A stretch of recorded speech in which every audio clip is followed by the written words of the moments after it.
কোনো পরীক্ষায় 40% পরীক্ষার্থী অঙ্কে এবং 30% পরীক্ষার্থী ইংরেজিতে অনুত্তীর্ণ হয়, যদি উভয় বিষয়ে 20% পরীক্ষার্থী অনুত্তীর্ণ হয়, তাহলে উভয় বিষয়ে উত্তীর্ণ হয় কত? এটা ভেন ডায়াগ্রাম দিয়ে আমরা করব।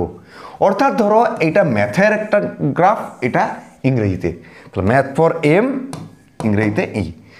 40% পরীক্ষার্থী অঙ্কতে 80, ক্লিয়ার? 30% ইংরেজিতে, ঠিক না? আর 20% উভয়ে। তাহলে দেখো শুধু ম্যাথে ফেল করছে কত?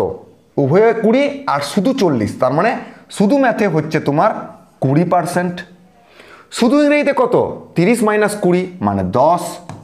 আর বোধ তো ফেল করছে 20, তাহলে টোটাল কত পার্সেন্ট ফেল হচ্ছে? 20, 20, 40, 10, 50% টোটাল ফেল হচ্ছে, অর্থাৎ অনুত্তীর্ণ হচ্ছে। তাহলে উত্তীর্ণ হতে হবে কত? 100 - 50 মানে 50%, অর্থাৎ তোমার বিয়ের অপশনটা কি রাইট অপশন, ঠিক না? আর তুমি যদি এটা বুঝতে পেরেছো, তাহলে এটা তোমার জন্য হোম টাস্ক, অঙ্কটা করে কমেন্ট বক্সে জানিয়ে একটা লাইক করে দিও।